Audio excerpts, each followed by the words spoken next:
All right, so today I want to talk about one really effective thing I do to hire the best, not only the best marketers, but the best people in general. And I got this concept from a book called Who, that's WHO with a question mark.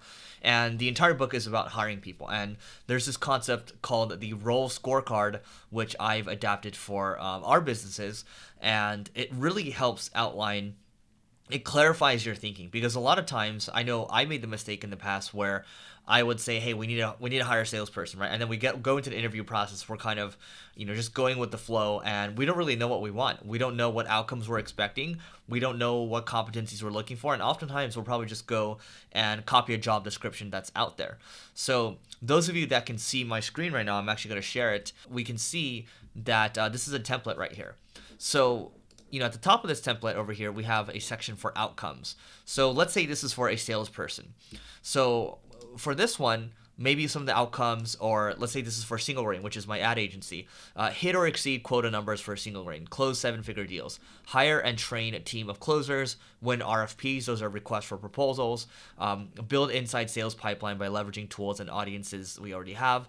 Sell managed services for Single Ring by leveraging the power of ClickFlow and other products/services that we have. So by outlining what the outcomes are, we can now tailor our questions during the interview process, right? And by the way, the interview process that's just the very beginning, right? There is a process where you probably have to think about how you can test them on something, to test them for their actual abilities. There's a process for reference checking. There's a lot of stuff that goes into it, and the adage that people use is hire slow and fire fast. So, oftentimes people are going to make exceptions. The scorecard allows you to pull back and say, hey guys, this is what we agreed on. Let's not try to skirt around the process, because every time we skirt around the process, we end up shooting ourselves in the foot. And when we do follow the process, even then, it increases our chances of success, but it's by no means perfect, right? That's one section that we talked about. So you have to define what your outcomes are, but then you also have to define the competencies too. So, and by the way, this is just a template, right? It's not something we necessarily use, but I'm talking about the role itself, but competencies here. So, okay, do they actually have experience closing 7 to 8 figure deals? Have they managed and recruited a team before? And what you basically do for each of these is you grade them, right? So outcomes over here, if they've done it before and they're stellar, maybe you give them an A. Maybe if they've never won an RFP before, maybe it's a D. Maybe if they have maybe hired 1 or 2 people, maybe you give them a B when it comes to hiring and training people. And you kind of go down the list over here. So you kind of rate them. That's basically it. So then, we have sections for bonuses in terms of, this is a huge plus if they know this stuff. That's helpful to add as well. But what you're looking for here is not only for alignment in your head, but alignment with your team, if you have a team that's helping you with recruiting. And, those of you that are thinking recruiting is boring, maybe. But recruiting is the highest leverage thing that you can do to build a great organization. So you got to think about how you can have the right foundation before you can start to bring on all these people. Because oftentimes, I'll tell you this much: people that are inexperienced with recruiting, they're gonna start to make exceptions, right? So let's say we get to the point where someone quits and we really need to replace that person, but we don't have anybody on the bench. Guess what? The team, whoever is managing that team, is very incentivized to get whoever can do the job in the door quickly as possible to solve the pain, right? Without understanding that there are long-term consequences behind it. There are second and third order effects by hiring someone that can do the job but is not a culture fit. If someone can do the job but they're not a nice person, they're an a-hole, it's not good for you long term. And plus, that person can hold your company hostage. You do not want that to happen, right? So you're better off taking a little longer, right? It might be a lot longer to find the right person and then go from there, right? And then people will be like, oh my God, this process is slowing us down. We just need to get someone in the door. Well, what are the consequences behind that, right?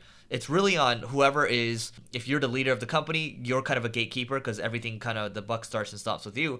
But also, whoever's recruiting, it's on them to make sure, because they're not incentivized to solve the problem quickly. They're incentivized to solve for culture fit, right? So you got to think about that. Now, speaking of culture fit, we come down over here, and we have a section for culture, and you can.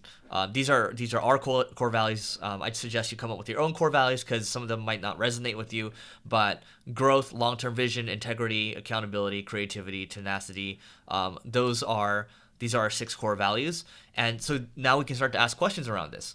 So if someone is around accountability, we might say, hey, part of being accountable is us holding you to hitting deadlines, you doing what you said you would do. And if you don't, getting direct feedback, right? That's how we do it. Direct feedback is very important here. And so, can you tell us about a time where you got very critical feedback or something like that, right? But you're kind of setting expectations in an interview. Maybe you don't want to lead them with a question like I did right now, but you want to ask them like, hey, tell me about a time where you screwed up, right? What happened exactly? How did you get feedback? How did you take the feedback? And then you can kind of get a sense for how they work. And by the way, an interview is just an interview, right? At the end of the day, you're really not going to see how someone works until, maybe you run them through a test assignment or something like that. So that's kind of what we look for. The culture fit is huge, obviously, not just doing the job. And also, are they humble, hungry, and smart? So this comes from the book, The Ideal Team Player, which was written by Patrick Lencioni.